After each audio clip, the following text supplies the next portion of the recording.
The year is 1340. You are standing on the sun-baked stone docks of Chios, an island rising like a jagged emerald out of the eastern Aegean Sea. The air is thick with the scent of saltwater, sun-dried fishing nets, and the sharp pine-like aroma of raw mastic resin. To the untrained eye, this is just a beautiful, quiet island. But to you, this is the absolute center of a high-stakes geopolitical chessboard. You are a patrono, a merchant and shipowner from the most serene Republic of Genoa. You belong to a maritime empire that does not conquer massive tracts of land, but instead conquers the ports, the straits, and the ledger books of the known world. You do not wear armor. You wear a tunic of fine dark wool and carry a leather ledger bound with brass clasps. That book is your true weapon. Using AI trained on surviving medieval shipping manifests, the commercial contracts of the Genoese archives, and the intricate maritime history of the Mediterranean, we have completely rebuilt this lost era of maritime dominance. We are going to step onto the shifting decks of a merchant galley and navigate the incredibly complex, tense, and brilliant world of medieval trade. Imagine managing a crew of 100 men, navigating the fierce cultural divide of the Greek islands, and engaging in a relentless financial Cold War with your ultimate rivals, the Venetians. This is what life was actually like when the oceans were the only internet and merchants were the ultimate masters of the world. The day begins at 5 a.m. The sky over the Aegean is a bruised, deep purple, and the massive lateen sails of your trading galley are furled tight against the heavy wooden yards. You wake up in your small, cramped cabin at the stern of the ship. There is no luxury here.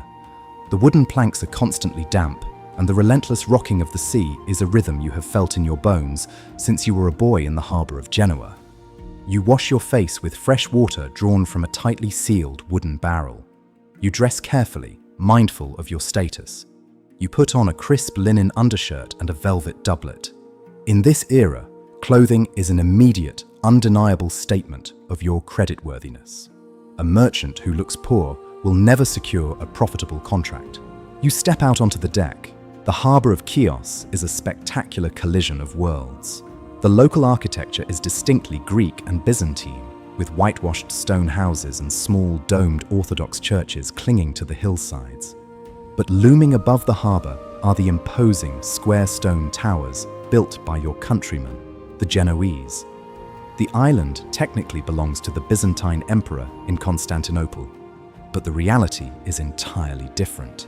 The Genoese effectively control the economy here, and the locals tolerate it because the Italian ships bring immense, unparalleled wealth. By 7 a.m., you step off the ship and walk into the bustling harbour market. You are here for one specific, incredibly lucrative reason: mastic. Chios is the only place on the entire planet where the mastic tree produces a unique, crystal-clear resin. Throughout the Mediterranean and the Middle East, this resin is prized as a breath freshener, a rare medicine, and a crucial ingredient in high-end varnishes. It is literally worth its weight in silver. You meet with the local Greek archons, the leaders of the Masticochoria, the mastic-producing villages in the south of the island. The cultural dance here is fascinating. The Greek landowners are deeply proud, speaking a rapid, melodic dialect of Greek and adhering to the Orthodox faith.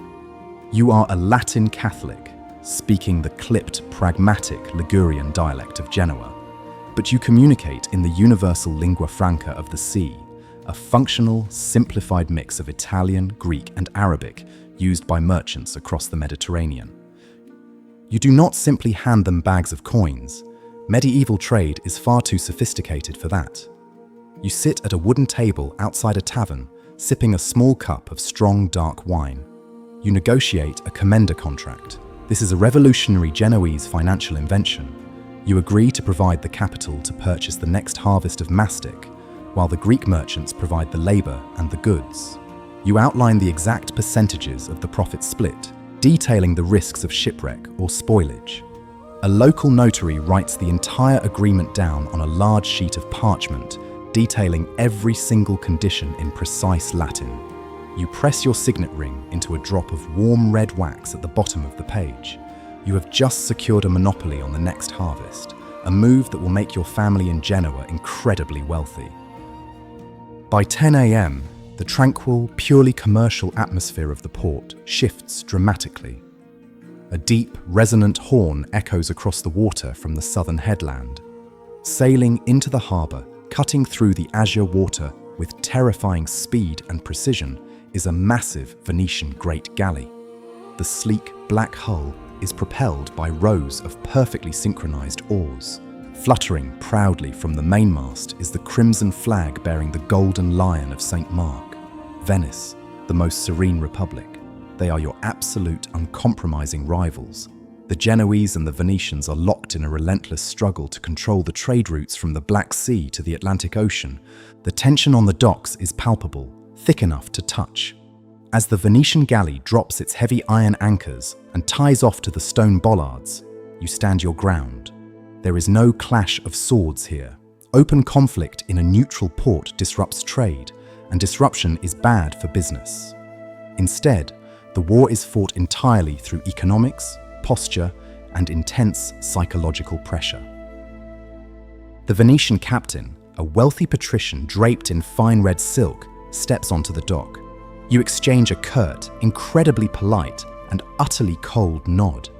You are both here to buy raw silk that has arrived from the overland routes of Asia, and you both know that whoever secures the cargo will control the prices in the markets of Europe.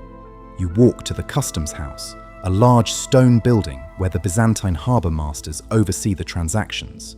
The Venetians brought crates of fine glass from Murano and heavy woolen cloth from Flanders to trade.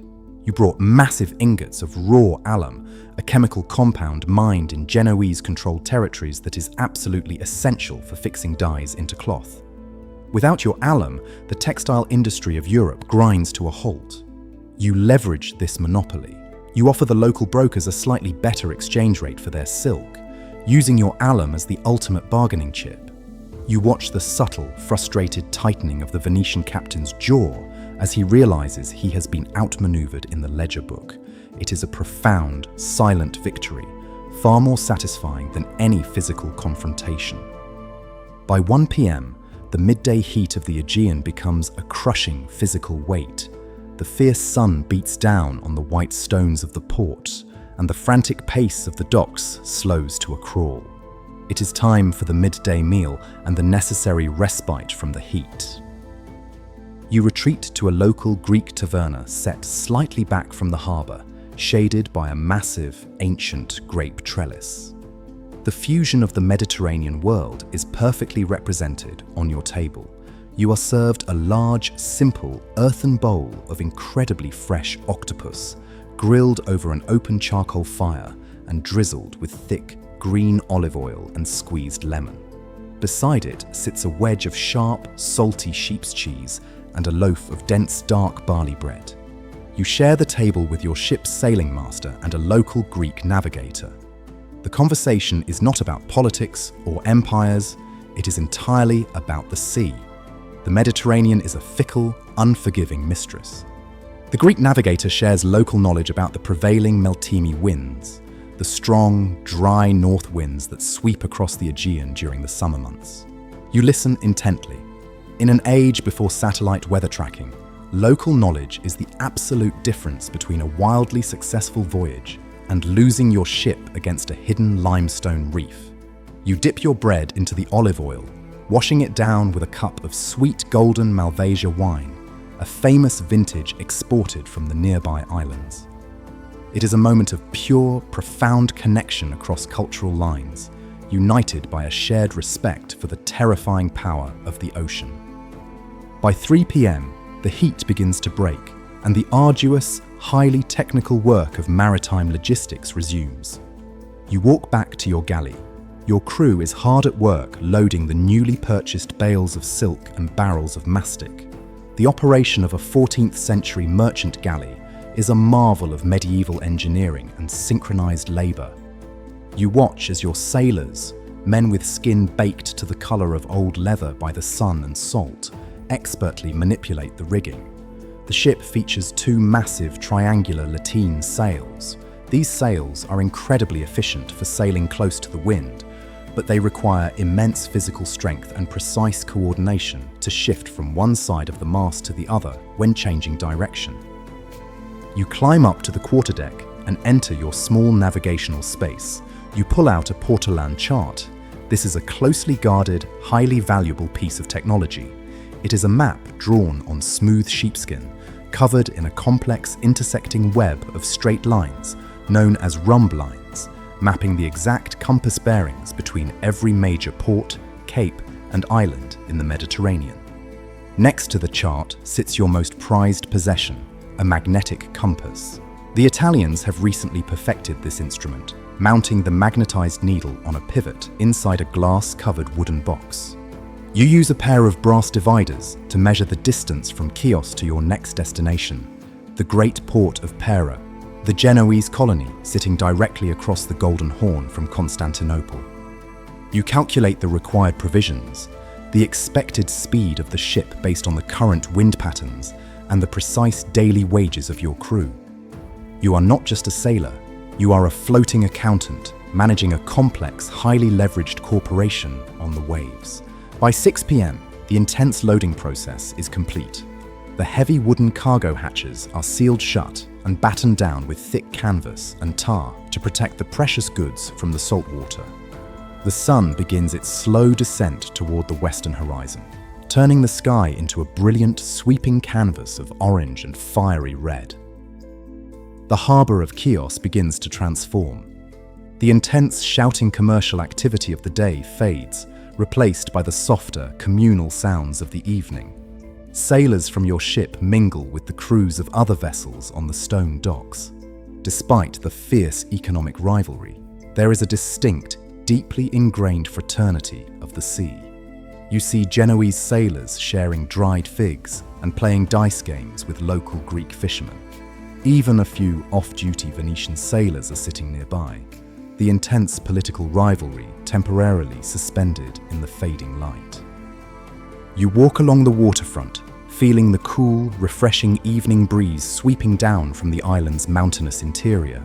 You hear the rhythmic, melodic strumming of a lute from a nearby tavern, blending perfectly with the gentle, rhythmic lapping of the waves against the wooden hulls of the ships. It is a moment of profound, breathtaking tranquility. You look out over the vast, darkening expanse of the Aegean Sea. You know that beyond the horizon lies a world of unpredictable storms, shifting political alliances, and immense financial risk. But standing here, breathing in the scent of salt and pine, the allure of the maritime world is absolute and undeniable. By 8 p.m., you return to the quiet sanctuary of your ship's cabin. The only light comes from a single thick beeswax candle flickering in a polished brass lantern, swaying gently with the movement of the water. It is time for the most important ritual of your day. You open your heavy leather ledger. The Genoese are pioneers of a revolutionary new system of accounting, double-entry bookkeeping. Every single transaction, no matter how small, is recorded twice, once as a debit and once as a credit. It is an incredibly precise, unforgiving system that leaves no room for error or missing funds.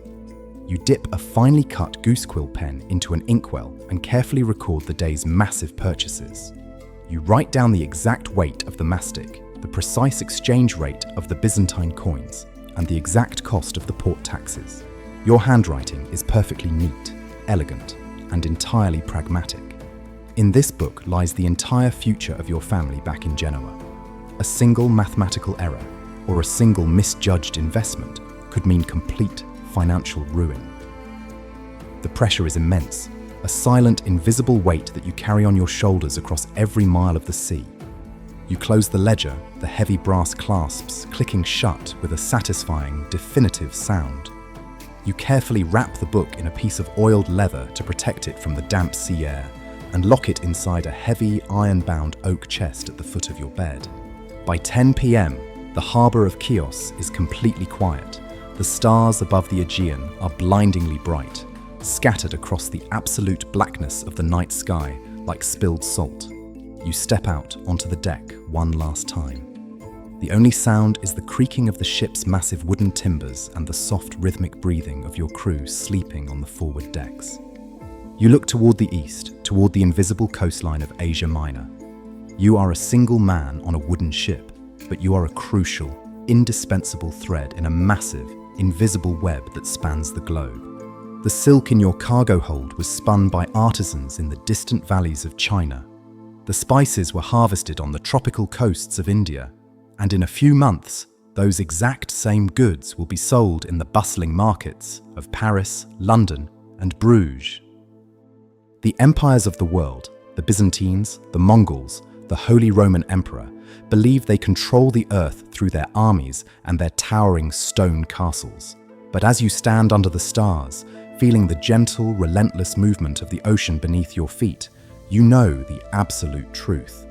The world is not held together by kings or swords.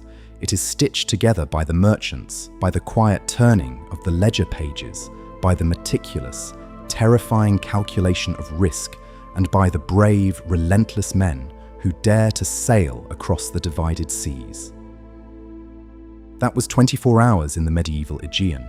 It was not just a world of isolated islands and ancient ruins. It was a vibrant, interconnected network of incredibly sophisticated finance, complex cultural negotiation, and absolute maritime mastery. The great galleys of Genoa and Venice eventually faded into history, replaced by larger galleons and new oceans to conquer. But the incredibly precise ledgers they wrote, the maritime laws they forged, and the interconnected global economy they envisioned laid the absolute foundation for the modern world we live in today. Every time we track a shipment across the globe or marvel at the complexity of international trade, we are looking at the enduring legacy of the merchant republics. This video is brought to you by the Paladin Learn History app. Scan the QR code to learn more history.